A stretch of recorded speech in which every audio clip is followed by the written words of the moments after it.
Hello again. Welcome back to the Moo Buff Reactions channel. Today, to kick off October 2024, we're going to be looking at the honest trailer for Halloween. Specifically, Halloween from 2018. The reboot that erased all the sequels that came after the original John Carpenter classic and started a pretty messy clusterfuck trilogy. I saw this movie in the theater when it came out, and I saw the other sequels, Kills and Ends as well, and I actually really enjoyed the 2018 Halloween a lot. It had some flaws, but I got into it. I dug it. And then it just went downhill from there, but the first one was actually pretty decent. It was not a bad reboot, legacy sequel, and the honest trailers, as many have known, I am a huge fan of and been reacting to them, I believe, since year one of this channel. So I'm looking forward to this as a good way to start off October. Got my orange shirt, and without further ado, let's watch and see what the voice of John Bailey has to say.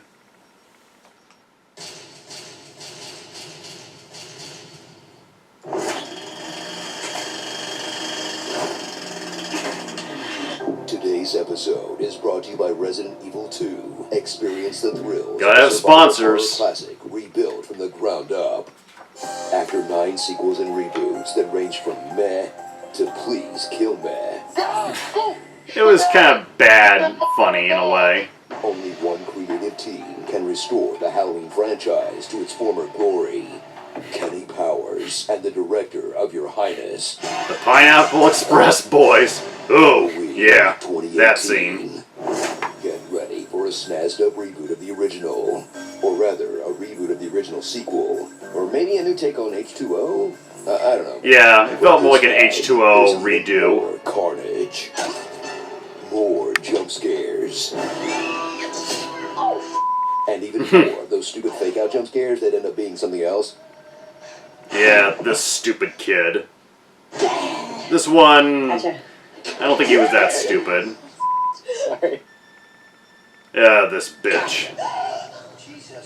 And this asshole. Comedies tickle you to get a laugh. It's cheating. Do you want to see my new chainsaw, Hacky Mask? Return to the world of Halloween, where the doctors are still shady. The cops are still useless. What are we gonna do? Cancel Halloween?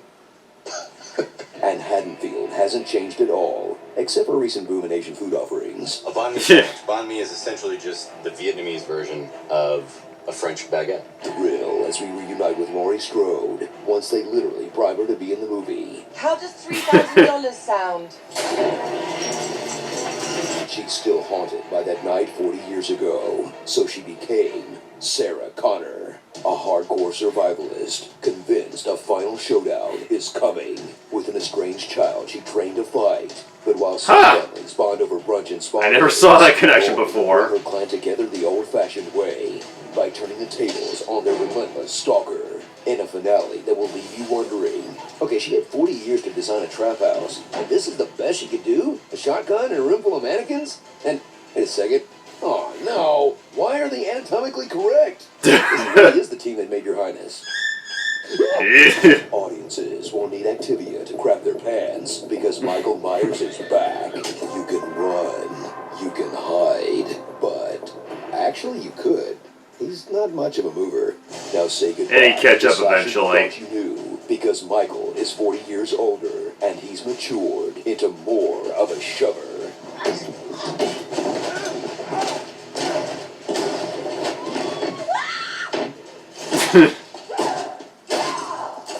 Hey, I get it, man. Okay, yeah, that's funny. Energy. But get ready to meet the real monsters in town. True crime podcasters.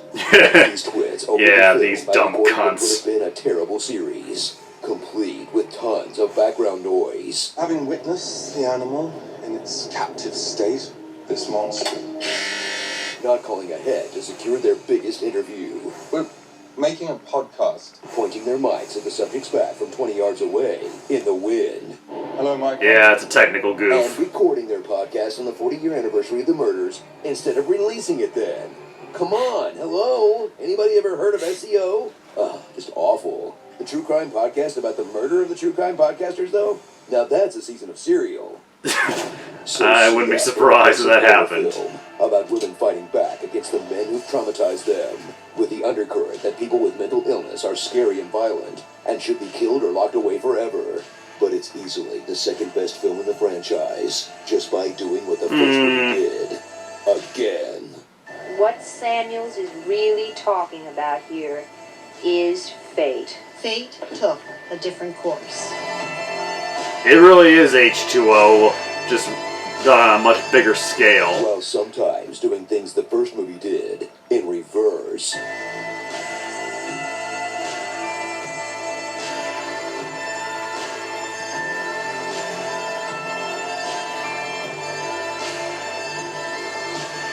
Dude, what if in the next one they switch it up and have Michael Myers hunt Laurie? Whoa. Wait. Probably would have been better than what we got. Clint Eastwoman. Okay, Michael, say goodbye to these. You're next. Sassy Magazine Sassiest Sassy Boy. Yeah, this little Obligatory shit. horror movie stoner. Sick. Dr. Numis. Mark Scarron and Scara Koenig. Or, you must dismember this. How did this get slayed? How about two dope screams? This American knife? Okay, one more. Wait, don't kill me. Stab on my haters. And this line, for some reason. I got peanut butter on my penis. Ugh. Fucking hell. Halloween 2. Okay, so when they make a sequel to this movie, are they going to call that movie Halloween 2? Because this movie is a sequel to the original, replacing the original Halloween 2. So the next Halloween 2 would actually be Halloween 3. And my nose is bleeding. Well, they did have the silver shamrock mask in Halloween Kills. Available on PlayStation 4, Xbox One, and Steam. I hear the call of the void, and I must answer. I'm a pretty unicorn. Admire me and stroke my mane while I stab you with my horn. Not the funniest comments read at the end, but I did like the names, a few of the names, like Clint Eastwoman, that was a good pun, and Halloween 2. That was silly, but cute. And yeah, it is funny that the fuckers who made the new Halloween trilogy are the same people that did Pineapple Express, Your Highness.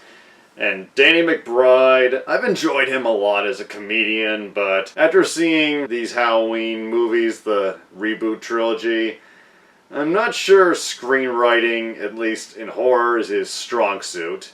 And David Gordon Green, he's had a few fun flicks, but again, this was the only one of the reboot Halloween films that I legit enjoyed. And there are some good points made. There's a lot of fucking jump scares, and the head smashing gets a little repetitive.